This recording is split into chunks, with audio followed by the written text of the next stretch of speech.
اللهم صل وسلم وبارك على سيدنا محمد وعلى آل سيدنا محمد بارك وسلم.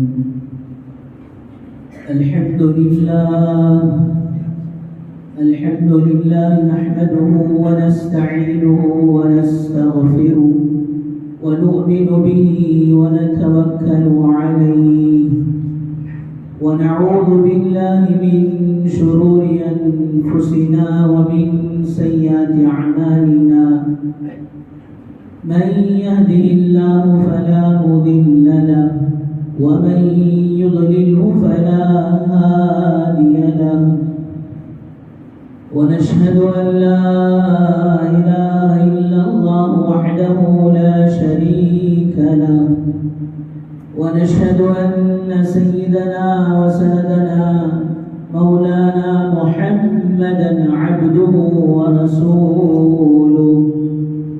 أما بعد فأعوذ بالله من الشيطان الرجيم.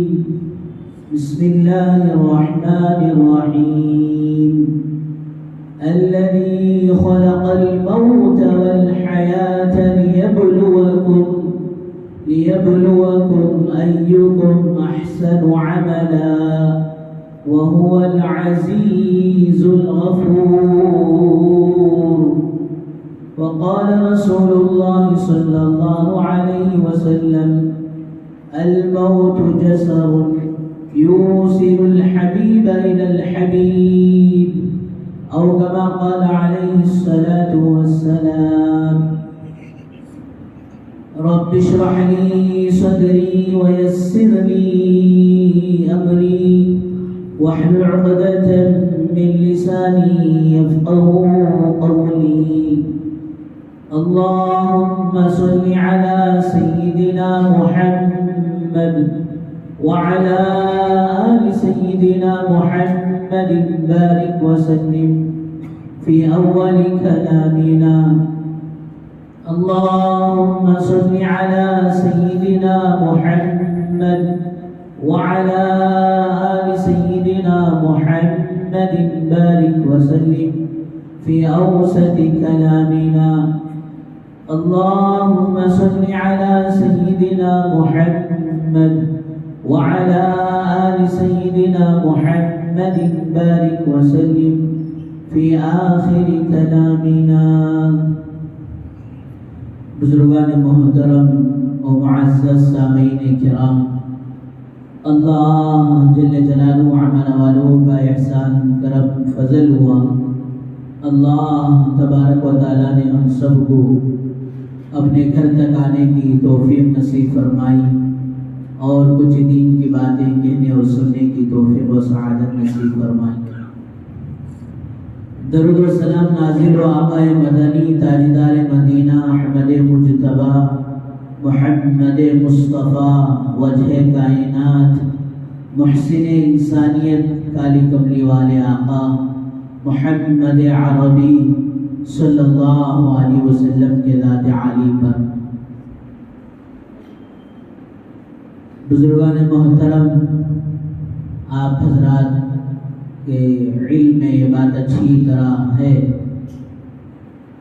کہ ہمارے مسجد کے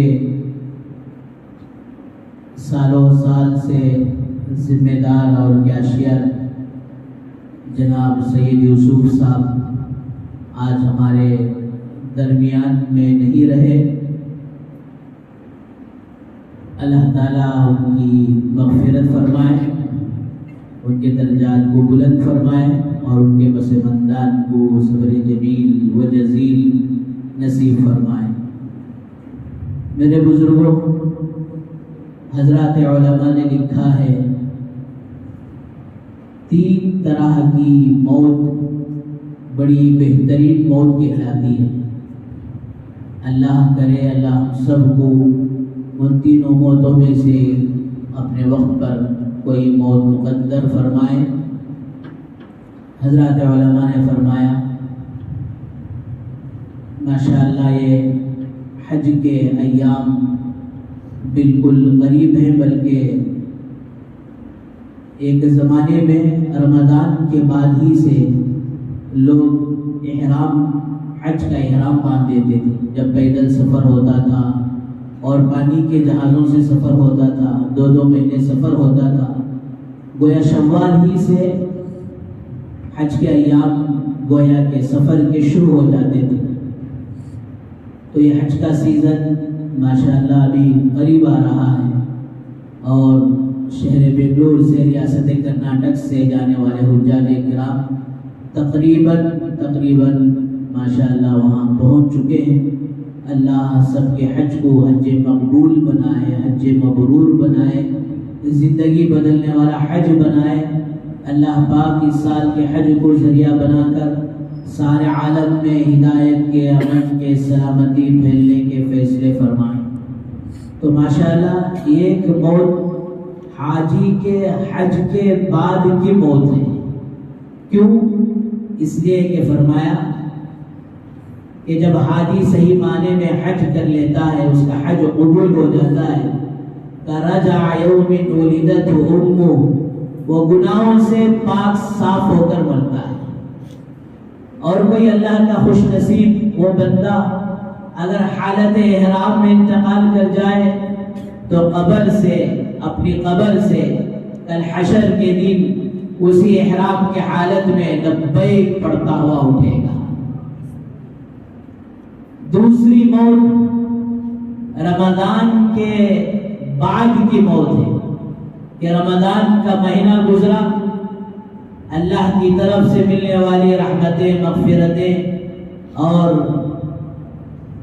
آگ سے آزادی کا فیصلہ ہو گیا، پروانہ لیا، رمضان کے بعد انتقال کر جائے۔ ابھی رمضان گزر کر ایک چھلا ہی، یہ 40 دن ہی گزرے ہیں۔ ماشاءاللہ ہمارے مرحوم ساتھی رمضان بھی گزارے اور رمضان بھی اللہ کے راستے میں گزارے، رمضان بھی گزارے اور اس رمضان کو اللہ کے راستے میں پنجاب میں سفر کر آئے۔ اللہ پاک اس رمضان کو، اور پھر ویسے تو ماشاءاللہ انہوں نے بیرون کا، فلپائن کا بھی سفر کیا تھا۔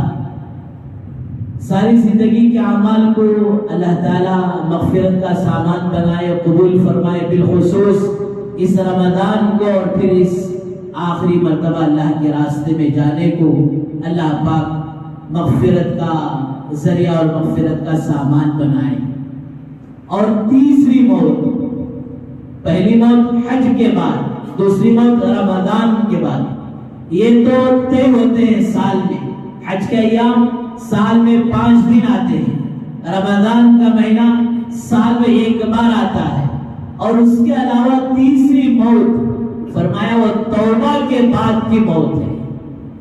آدمی توبہ کرے، گناہوں سے پاک صاف ہو اور اس کے بعد مرے تو دوستو یہ بہترین موت ہے۔ اور پھر ماشاءاللہ ساری زندگی کا خلاصہ 29ویں پارے میں، پارہ تبارک الذی میں، اور اس کے پہلی سورت سورہ ملک میں، اور اس پہلی سورت کی دوسری آیت میں اللہ تبارک و تعالیٰ نے بیان کر دیا، الذی خلق الموت والحیاة لیبلوکم ایکم احسن عملا، یہ بابرکت ہے وہ ذات جس نے موت اور حیات کو پیدا کیا۔ تو یہاں یہ حضرات علماء نے فرمایا، مفسرین نے فرمایا کہ یہ کوئی ایسی بیکار کی زندگی نہیں ہے کہ ہم دل چاہے یا ہمارے ماں باپ نے چاہا تو ہم دنیا میں آ گئے، اور پھر جب ہمارا دل چاہا اور ہم دنیا میں کمپیڑ میں بس ہو گئے، سست ہو گئے، دنیا سے چلے گئے۔ آج اللہ معاف فرمائے میرے بزرگ دوستوں، آج ساری دنیا کے مسلمانوں پر غفلت کا پردہ پڑ چکا ہے، غفلت چھا چکی ہے، بلکہ کہو تو بے جانی ہوگا۔ غفلت کے سمندر میں آج امت مسلمہ غوطہ لگا رہی ہے، ڈوب چکی ہے، مر چکی ہے۔ اللہ ہم سب کی حفاظت فرمائے۔ آج ہم نے میرے بزرگوں زندگی کے مقصد کو بھلا دیا۔ آج اس شہر پر نہیں، اس ریاست پر نہیں، اس سارے ملک میں حالات ہیں، بلکہ ساری دنیا میں حالات ہیں، اندرونی حالات ہیں، بیرونی حالات ہیں، اور معاش پر حالات ہیں، اور اس سب سے بڑھ کر اللہ کے دین پر حالات ہیں، اور آج مسلمان پر ایسا غفلت کا پردہ چھا گیا، مسلمان آج تھوڑی دیر بیٹھ کر سوچنے کے لیے تیار نہیں، سمجھنے کے لیے تیار نہیں، عمل کے لیے تیار نہیں، اور صرف دیکھتا ہے تو ایک ہی چیز دیکھتا ہے، وہ شیب چھلی کا خواب دیکھتا ہے کہ رمضان کی دعاؤں سے کام بن جائے، حج کی دعاؤں سے کام بن جائے۔ یقیناً دعا کو اللہ تعالیٰ نے مخ العبادہ فرمایا، ساری عبادتوں کا مغز فرمایا، لیکن ایک بات سرکار دو عالم صلی اللہ علیہ وسلم کی یہ بھی ہے کہ جب یہ امت بھلائی کے کام کو چھوڑ دے گی، برائیوں سے روکنے کو چھوڑ دے گی، امر بالمعروف نہی عن المنکر کو چھوڑ بیٹھے گی، پھر دوستو ہم سب کی دعائیں بے اثر ہونا شروع ہو جائیں گی، اور پھر کہیں بھی صرف اور صرف دعا پر کامل بنتا ہے، پہلے عمل ہے بعد میں دعا ہے۔ پہلے سیدنا حضرت ابراہیم اسماعیل علیہ السلام نے دعا فرمائی، ربنا تقبل منا انک انت السمیع العلیم، یہ دعا تو بعد میں فرمائی، پہلے اللہ کا گھر بنایا، کعبۃ اللہ کو بنا کر دعا کی، اے اللہ ہمارے اس عبادت کو، ہمارے اس عمل کو قبول کر لے، اور پھر فرمایا اللہ اس گھر کے آباد کرنے والے کے لیے ایک امت کو پیدا فرما، اور پھر اس کے نبی بھی نصیب فرما۔ تو پہلے عمل ہے اور پھر دوستو بعد میں دعا ہے۔ سمجھنے کے لیے بات کہوں، ایک برگزیدہ اور پھر ایک مستجاب الدعا، جی آدمی اور اللہ کے ولی کے پاس ایک آدمی آیا، آ کر کہا حضرت دعا کرو مجھے اللہ اولاد دے دے۔ حضرت ہاتھاں اٹھے، دعا کرے، گیا ماٹھی ملا، پھر چند دن کے بعد پھر آتا ہے، پھر دعا کراتا ہے، حضرت دعا کرو اولاد ہو جائے۔ حضرت سوچنے پر مجبور، اب تک ماشاءاللہ دعا ریجیکٹ نہیں ہوئی، آخر اس نوجوان کے حق میں میری دعا ریجیکٹ کیوں ہو رہی؟ تیسری مرتبہ دعا کرے، اس کے بعد پوچھے بیٹا تیرے شادی ہو کو کتنے سال ہوئے با؟ حضرت شادی کی تھی ابھی ہوئی نہیں، اٹھ کو جا یہاں سے، شادی نہیں ہوا اور پھر اولاد کی تمنا لے کر آ گئے۔ اج اللہ معاف فرمائے، مشرق سے لے کر مغرب، شمال سے لے کر جنوب، مسلمان کا حال ہوا صرف دعا پر اکتفا کر رہا ہے، اور عمل کے لیے، مسجدوں کو آباد کرنے کے لیے، اللہ کے احکامات پر چلنے کے لیے، نبی پاک صلی اللہ علیہ وسلم کے طریقوں پر زندگی گزارنے کے لیے آج مسلمان تیار نہیں ہے۔ میرے بزرگوں، میری بات کڑوی لگے تو لگے، بعض دفعہ دوا کڑوی ہی ہوتی ہے، لیکن اس کا اثر ماشاءاللہ بڑا جلد ہو جاتا ہے۔ آج ہم نے زندگی کے مقصد کو بھلا دیا۔ اللہ پاک فرما رہے کہ یہ زندگی اسی بیکار نہیں ہے، افحسبتم انما خلقناکم عبثا وانکم الینا لا ترجعون، اے میرے بندو کیا تم نے یہ گمان کر رکھا ہے کہ ہم نے تمہیں ایسے بیکار پیدا کر دیا، وانکم الینا لا ترجعون، اور تم کو لوٹ کر ہماری طرف آنا نہیں ہے۔ اور پھر اس سے ملک کی دوسری آیت میں اللہ کہتے ہیں کیوں ہم نے زندگی بنائی، کیوں ہم نے موت بنائی، لیبلوکم ایکم احسن عملا، اللہ فرما رہے دیکھیں تم میں سے کون اچھے اعمال کرتا ہے۔ تو میرے بزرگوں، مسلمان کی زندگی کا ایک ایک لمحہ، ایک ایک سیکنڈ، ایک ایک قدم اٹھنے والا وہ قیمتی ہے، وہ گولڈن چیز ہے۔ فرمایا مسلمان کا ایک ایک قدم جو اٹھے گا وہ یا تو جنت کی طرف چلے گا، یا تو مسلمان کا جو قدم اٹھے گا فرمایا وہ جہنم کی طرف جائے گا۔ سرکار دو عالم صلی اللہ علیہ وسلم ماں کی گود سے لے کر قبر کی گود میں جانے تک، سر کے بال سے لے کر پیر کے ناخن تک زندگی گزارنے کا پورا طریقہ بتا کر چلے گئے کہ تم کماؤ تو اس طرح کماؤ، خرچ کرو تو اس طرح خرچ کرو، کھاؤ تو اس طرح کھاؤ، پیو تو اس طرح پیو، شادی بیاہ خوشی کا موقع ہے، خوشی کا موقع ہے۔ آج اللہ معاف فرمائے، جیسے یہ خوشی کا موقع آتا ہے مسلمان پردے ڈالنے لگے، کیا بھی رکھو، اللہ بھی رکھو، اللہ کے رسول بھی رکھو، وہ ایک نکاح خالی ہے، جسے ایمان بیٹھ کر پڑھا دیتا ہے، اللہ نہ کرے اگر وہ بھی نہ ہوتا تو اس کے اور غیروں کے اندر ذرہ برابر فرق نہیں ہوتا۔ آج حالات اتنے خطرناک ہو چکے ہیں کہ مسلمان سمجھنے کے لیے تیار نہیں۔ خوشی کا موقع ہے، خدا کی قسم مسلمان آزاد نہیں ہے۔ کیا صحابہ کی شادیاں نہیں ہوئی؟ کیا حضرت اولیاء اللہ کی شادیاں نہیں ہوئی؟ کیا تابعین کی شادیاں نہیں ہوئی؟ تابعین کی شادیاں نہیں ہوئی؟ کہ ہمارے پاس ہی مال ہے، مال کے غرور میں مسلمان کیوں تو آج دیوانہ ہوتا جا رہا ہے۔ مال سیدنا عثمان غنی رضی اللہ عنہ کے پاس بھی تھا، حضرت عبد الرحمن بن عوف رضی اللہ عنہ کے پاس بھی تھا، اتنا تھا۔ آج کے دنیا کے نمبر 1 کروڑ پتی کو جو کے سامنے کھڑا کیا جائے تو فقیر لگے گا۔ کیا انہوں نے دین کو چھوڑ دیا؟ غم کا موقع آئے، پریشانیوں کا موقع آئے، مصیبتوں کا موقع آئے تو فرمایا تب بھی سرکار دو عالم صلی اللہ علیہ وسلم نے زندگی گزارنے کا طریقہ بتایا۔ آپ کو بخار آیا ہے، آپ کو تکلیفیں جھیلنا پڑا ہے، آپ کو مصیبتیں جھیلنا پڑا ہے، آپ کے گھر میں ہے، آپ کے حیات میں حضرت قاسم حضرت ابراہیم کے چھوٹے چھوٹے بچوں کا انتقال ہوا ہے۔ بہرحال میرے بزرگوں دوستو، یہ زندگی کو بیکار نہ سمجھو، اللہ نے اسے بیکار نہیں بنایا۔ لیبلوکم ایکم احسن عملا، دیکھے تم میں سے کون اچھے اعمال کرتا ہے۔ حضرت علی رضی اللہ عنہ کہتے ہیں کہ دنیا کی ایک اولاد ہوتی ہے، آخرت کی اولاد ہوتی ہے۔ میرے دوستو، دنیا کی اولاد نہ بنو، یہ دنیا کسی کے ساتھ نہ تو وفا کی ہے نہ قیامت تک کرے گی، آخرت کی اولاد بنو۔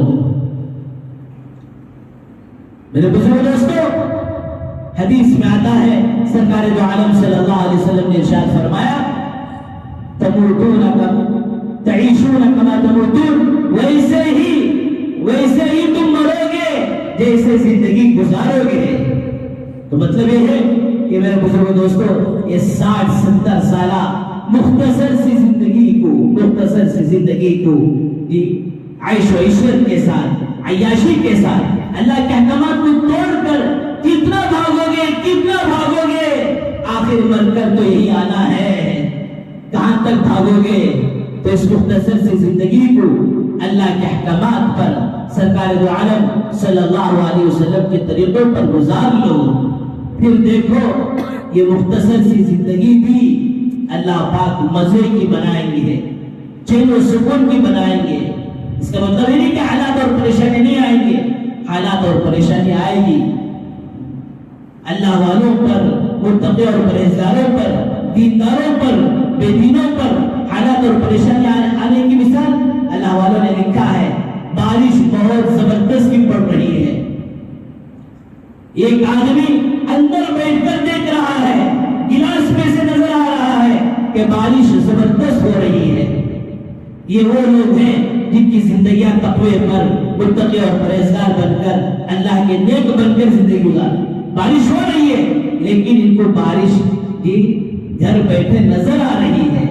یہ کون ہے جن کا مقصد اس دنیا جی فرمایا وہ ایسے ہیں کہ وہ بارش میں خوب بھیگ رہے ہیں، بارش پڑی اندر بیٹھ کر دیکھے اور وہ بارش سے متاثر ہو گئے۔ بہرحال بزرگ دوستو، اس مختصر سی زندگی کو اللہ کے احکامات پر، نبی پاک صلی اللہ علیہ وسلم کے طریقوں پر گزاریں گے تو فرمائیے اللہ اس زندگی کو بہتر بنائیں گے۔ اور اس سے آگے چل کر جو موت کا معاملہ ہے اور پھر آخرت کا معاملہ ہے، یہ تو قطرہ ہے، اس قطرے کو بھی اللہ سنواریں گے۔ باقی آگے کی زندگی جو موت سے شروع ہوتی ہے اور جنت و دوزخ پر جا کر ختم ہوتی ہے، جنت و دوزخ بھی ہمیشہ کی چیز ہے، وہ سمندر ہے، سمندر۔ اسی کو اللہ تعالیٰ نے قرآن مجید میں فرمایا بل تؤثرون الحیات الدنیا، ارے تم تو دنیا کی زندگی کو سب کچھ سمجھ بیٹھتے ہو اور آخرت پر اس کو ترجیح دیتے ہو۔ بے وقوف ہے، نادان ہے جو قطرے کے بدلے میں سمندر کو اپنے ہاتھ سے کھو دے۔ ہوشیار اور چالاک وہ ہے جو اس قطرے کے بدلے میں آخرت کو پالے ہیں، آخرت کو بنا لے اور سنوار لے۔ بہرحال میرے بزرگ دوستو، موت کا معاملہ بڑا کٹھن معاملہ ہے، آج ہمارے مرحوم ساتھی آج ہم سے رخصت ہوئے ہیں، پتہ نہیں ہم میں سے کب کس کا نمبر ہے، اور پھر یہ موت کو اللہ نے پل بنایا، الموت جسر یوصل الحبیب الی الحبیب، یہ موت تو ایک پل ہے، برج ہے جو دوست کو دوست سے ملا دیتا ہے۔ بعض دفعہ موت کے ذکر سے جھنجھلاہٹ ہوتی ہے، اس لیے حدیث میں آتا ہے کہ لوہے کو جس طرح زنگ لگتا ہے دلوں پر بھی زنگ لگ جاتا ہے۔ صحابہ پوچھ رہے ہیں یا رسول اللہ اس زنگ کو دور کرنے کے لیے کیا کیا جائے؟ آپ نے فرمایا یہ خاموش ایک بولنے والی چیز، فرمایا وہ قرآن ہے، اللہ کا کلام کثرت سے پڑھو، بار بار جگہ جگہ۔ اس انداز سے اللہ نے موت کے بعد پیش آنے والے حالات کو، آخرت کو فرمایا لِكُلِّ أُمَّةٍ أَجَلٌ، ہر ایک کا ایک وقت طے ہے، فَإِذَا جَاءَ أَجَلُهُمْ، جب وقت آ جائے لَا يَسْتَأْخِرُونَ سَاعَةً وَلَا يَسْتَقْدِمُونَ، نہ تو ایک قدم آگے جائیں گے نہ تو ایک قدم پیچھے جائیں گے، کسی کو مہلت نہیں ہوگی، کسی کو دوستوں مہلت نہیں دی جائے گی۔ ایک مولانا بیان کر رہے ہیں، یہ خطبہ عربی خطبہ دے کر دوسرے عربی خطبے کے درمیان صرف 3 مرتبہ سبحان اللہ پڑھا جاتا ہے، یہ خطبہ دے کر بیٹھے اور دوسرے خطبے کے لیے اٹھنے کے لیے تیار نہیں، ہاتھ سے لکڑی چھٹی، کیا مطلب اسی وقت انتقال ہو گئے۔ نوشو نکاح کے لیے بیٹھا ہے، قاضی نے خطبہ نکاح سب کچھ پڑھ دیا، صرف پوچھ رہے کیا تو نے قبول کیا؟ الحمدللہ میں نے قبول کیا، 2-3 سیکنڈ بھی نہیں اس سے پہلے دوستو دنیا سے پرواز کر گیا۔ ہم میں سے ہر ایک آتے جانے کا ٹکٹ بھی، واپسی کا ریزرویشن بھی کر آئے ہیں۔ دوستو وقت کب ہے معلوم نہیں، فرمایا سرکار دو عالم صلی اللہ علیہ وسلم نے فرمایا یہ الکیس من دان نفسہ وعمل لما بعد الموت، آپ نے فرمایا عقل مند اور ہوشیار آدمی وہ ہے زندگی کے اندر اسٹینڈرڈ کہ جس کے پاس بنگلہ اچھا ہو، اسٹینڈرڈ بنگلہ ہو، جس کے پاس سواریاں اسٹینڈرڈ ہو، جس کے پاس سسرال اسٹینڈرڈ ہو، فرمایا کامیابی کی علامت نہیں میرے بزرگوں، وہ تو مقدر کی علامت، اصل کامیابی کیا ہے؟ فمن زحزح عن النار، جو جہنم سے بچا لیا گیا، وادخل الجنہ، اللہ تعالیٰ زندگی کا اسٹینڈرڈ بتا دیا کہ تمہاری زندگی کا اسٹینڈرڈ یہ ہے کہ تم اپنے آپ کو جہنم سے بچا لو اور جنت کا داخلہ طے کر لو۔ پھر آپ نے فرمایا قرآن کی کثرت اور موت کو کثرت سے یاد کرنا یہ دلوں کے زنگ کو دور کرتا ہے۔ بہرحال بزرگ دوستو حدیث میں آتا ہے جیسے زندگی گزارو گے ویسے مرو گے، اس لیے زندگی کو بہتر بناؤ۔ فرمائے جس زندگی کے اندر سارا دین ہو، اللہ کے احکامات ہو، نمازوں کا اہتمام ہو، حضور اکرم صلی اللہ علیہ وسلم کا طریقہ ہو، کسی کا دل دکھانے والے نہ ہو، دین کا معاملہ ہو، تو یہاں بھی فَقُولَ لَهُ قَوْلًا لَيِّنًا، اللہ حضرت موسیٰ علیہ السلام کو، حضرت ہارون علیہ السلام کو کہہ رہے ہیں فرعون کے پاس، وقت کے بڑے دشمن کے پاس جا رہے ہو، وہاں بھی نرمی اختیار کرو، دین کا معاملہ ہو، دلیں نہ پھٹے، گھریں نہ ٹوٹے اور محلے نہ اجڑے۔ فرمایا ہر معاملے میں دوستو حضور اکرم صلی اللہ علیہ وسلم کی جو تعلیمات ہے اس کے ساتھ زندگی گزارنا، جیسے زندگی ویسے موت، اور جیسے مرو گے ویسے اٹھو گے۔ بات بڑی لمبی ہو جائے گی کیونکہ جنازے کی نماز یہاں نہیں ہے، عید کا طیب گانے پڑھنے کے قبرستان میں ہے۔ جب آدمی صحیح زندگی گزار کر جائے گا تو دوستو قبر ویلکم کرے گی، تیرا آنا مبارک ہے، آجا آجا، کتنا اچھا کیا کہ تو آ گیا، اب دیکھ میں تیرے ساتھ کیا کرتی ہوں۔ وہ قبر ہمیں مٹی کا گھر نظر آ رہا ہے لیکن اس مومن متقی کے لیے جنت کا باغ بن جائے گا۔ اگر اللہ نہ کرے غفلت میں، عیش و عشرت میں، جو دل میں آیا، جو دماغ میں آیا، جیسے مرضی زندگی گزارا، تو دوستو قبر کہتی ہے تیرا آنا دلندرا کی ہے، منحوس ہے، کیا ضرورت تھی تیرے آنے کی؟ بظاہرہ میں مٹی دس رہی ہے۔ پیارے آقا صلی اللہ علیہ وسلم نے ارشاد فرمایا قبر اتنی تنگ ہو جاتی ہے، آپ نے انگلیوں میں ڈال کر بتایا کہ پسلیاں ایک دوسرے میں گھس جاتی ہیں، ذرا سے سر میں چوٹ آ جائے، پیر میں چوٹ آ جائے، آدمی برداشت نہیں کرے گا، اور یہاں ہوا کرے گا تو کوئی تو ہاتھ بڑھا دے گا، کوئی تو سہارا بنائے گا، وہاں دوستو کوئی پوچھنے والا نہیں ہوگا۔ فرمایا یہ ہر گھر سے جانے والے، محلے سے جانے والے جی فرمایا ہمارے لیے عبرت بن کر جا رہے ہیں، ہم بھی اسی کیوں میں کھڑے ہیں، اسی لائن میں کھڑے ہیں، کب ہماری باری آ جائے، کب ہمارا نمبر آ جائے میرے بزرگوں ہمیں معلوم نہیں۔ حضرت سعد رضی اللہ عنہ انتقال ہو گیا، اللہ کے نبی صلی اللہ علیہ وسلم آ رہے ہیں، پورے پاؤں مبارک زمین پر نہیں ایڑیوں کے بل آ رہے ہیں۔ صحابہ پوچھ رہے ہیں یا رسول اللہ آپ اس طرح کیوں آ رہے ہیں؟ اللہ کے نبی فرماتے ہیں کہ آج سعد کے جنازے پر آسمان سے اتنے فرشتے زمین پر اتر گئے کہ مجھے پاؤں رکھنے کی جگہ نہیں مل رہی ہے۔ فرمایا زندگی ایسی تھی، آسمان سے فرشتے اتر آئے۔ پھر آپ نے عجیب و غریب بات فرمائی، سعد کی جدائی پر اللہ کا عرش بھی 3 دن تک روتا رہا۔ یہ فضائل ہیں۔ اور پھر آپ جب قبر میں سعد رضی اللہ عنہ کو رکھے ہیں تو پھر آپ کے آنکھوں سے آنسو جاری ہیں، کیا پتہ ہی سعد کے ساتھ اللہ کیا معاملہ کرے۔ حضرت عثمان غنی قبرستان جاتے، جنت قرآن نے ڈکلیئر کر دیا حضرت عثمان کے بارے میں، عثمان جنتی۔ اللہ کے نبی صلی اللہ علیہ وسلم نے ڈکلیئر کر دیا عثمان جنتی اور تمام صحابہ جنتی۔ اس کے باوجود قبرستان جاتے، روتے روتے داڑھی بھیگ جاتی، پوچھتے حضرت کیا ہو گیا؟ فرمایا میرے آقا نے فرمایا قبر پہلی منزل ہے، یہاں جو آسانی سے پار ہو، آگے کی منزلیں آسان ہیں، اگر یہاں کوئی پھنس گیا تو آگے کی ساری منزلوں میں پھنس جائے گا۔ میرے بزرگوں ہمیں کون سرٹیفکیٹ دیا ہے جس سے آج ہم اتنے غفلت میں آ چکے ہیں، اتنے اندھے بن چکے ہیں؟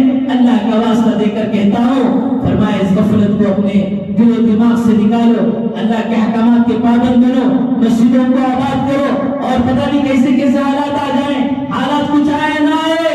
فرمایا ہر آدمی کی موت اس کے لیے قیامت ہے، اپنی قیامت کو بناؤ سنوارو۔